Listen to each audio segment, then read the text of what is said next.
The Jared Dillian Show.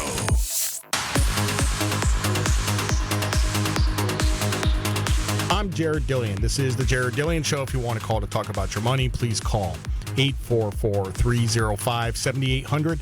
That's 844-305-7800. This is the Jared Dillian Show. So, amazingly enough, I've been doing the show for like a year and a half, and I've never once talked about cutting losses, which is like the first thing that you have to learn in investing. And I just spaced, I guess. I just never thought to talk about it because it's second nature to me, but it's not second nature to a lot of people. So here's how it works. If you're in a losing trade, and let me just say, we're not talking about long-term investments. We're not talking about your 401k. We're not talking about your mutual funds. This is your stock portfolio. If you are in a losing trade, think about what you are doing. If you're in a losing trade, do you hope that it's going to come back? Geez, I really hope this comes back. Are you praying that it's going to come back? Hope is not a strategy. Hope is not a strategy. If you are in a losing position, you should cut your losses. You should sell it. If you have a stock that's losing money, you should sell it. Now, obviously, you have to have some tolerance for losses.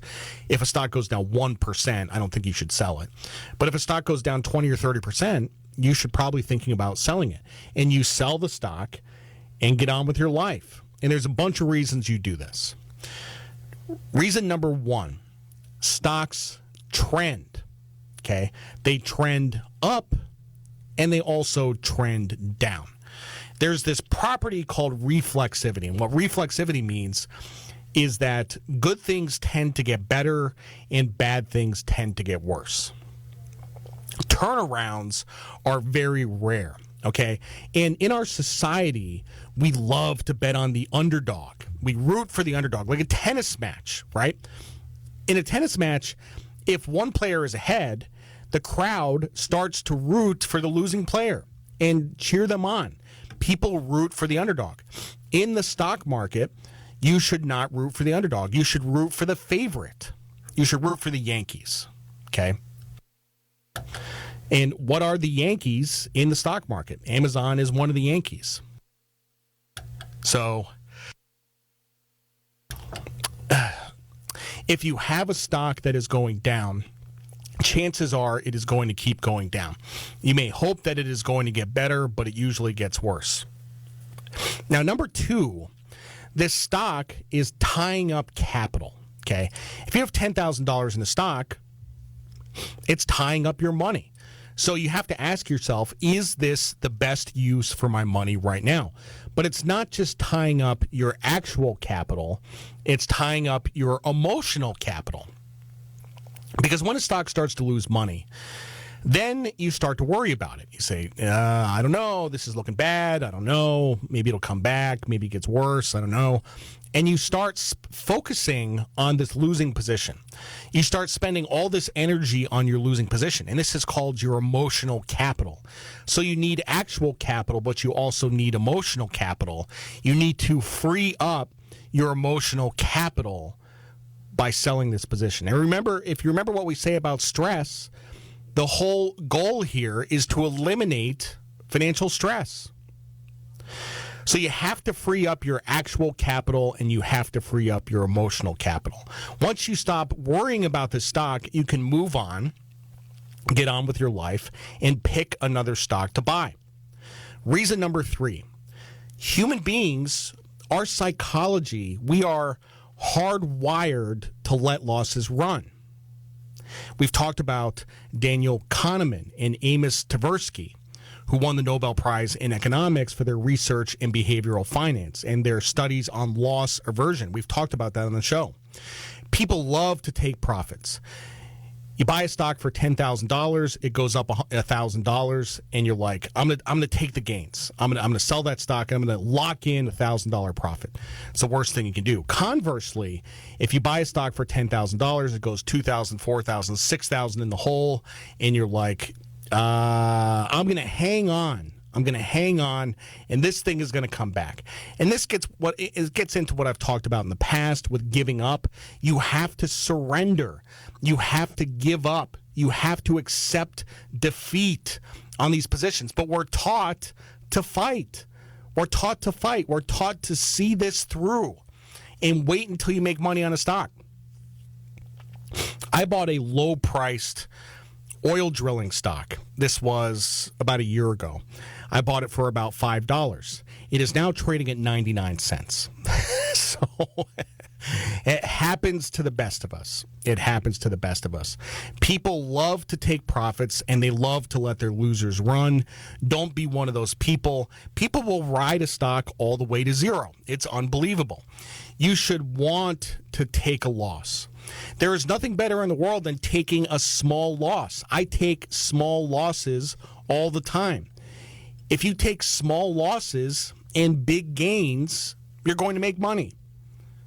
I mean, it's obvious, but people don't do it. People take big losses and small gains.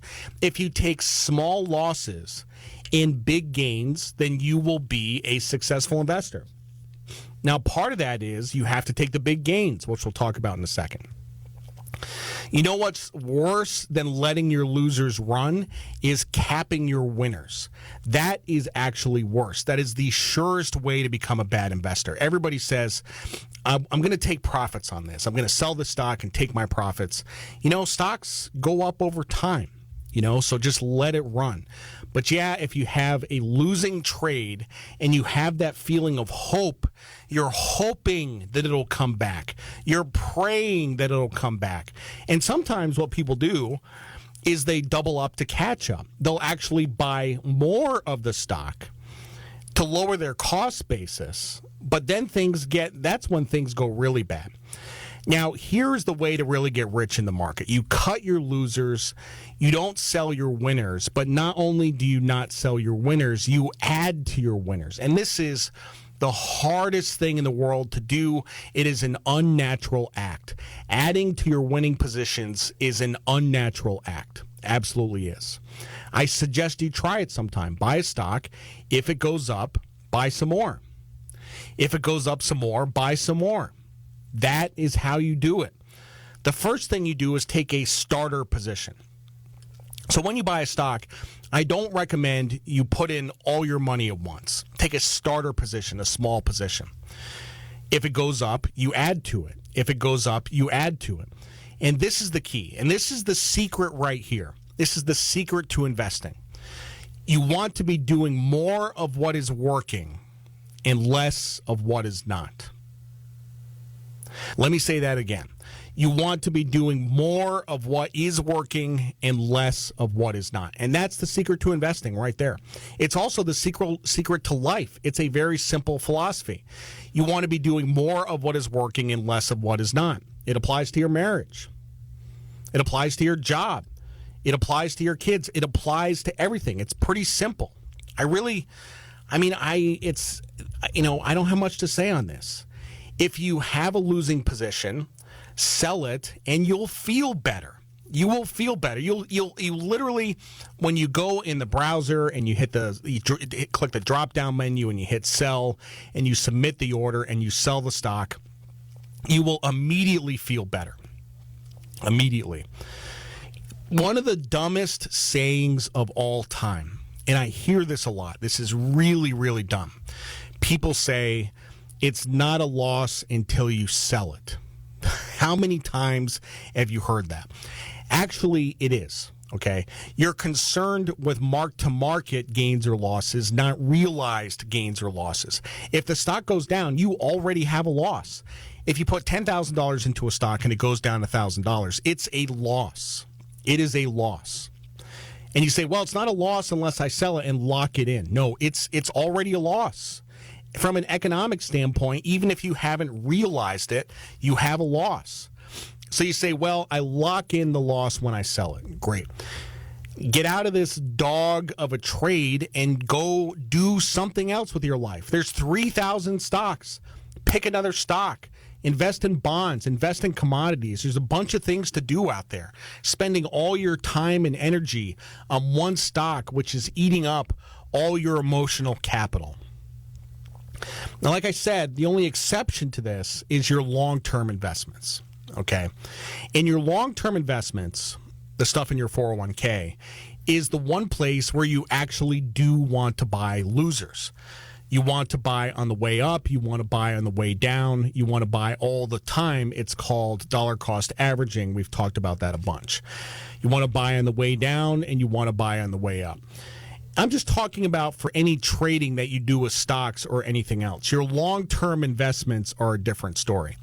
Everyone should have a fun account where they speculate with stocks. 10% of your money should go towards speculation, even if you suck at it. You'll probably underperform, but as long as you're honest about your intentions and you say, this is fun money, this is the trading money, then I don't care. And who knows, maybe you will shoot the lights out. Letting your losers run is the second worst thing in the world. The worst is selling your winners. You avoid these two things, and you will be doing very good as an investor. I have had my share of screw-ups. There was one time when I really let my losers run. It was in the summer of 2017, and that was a terrible summer. I was stubborn about the trade. I was right. I thought I was right. Don't get stubborn about the trade. The market is telling you that you are wrong. The market is right, and you are wrong. The market, my friends, is always right. I'm Jared Dillian. This is the Jared Dillian Show.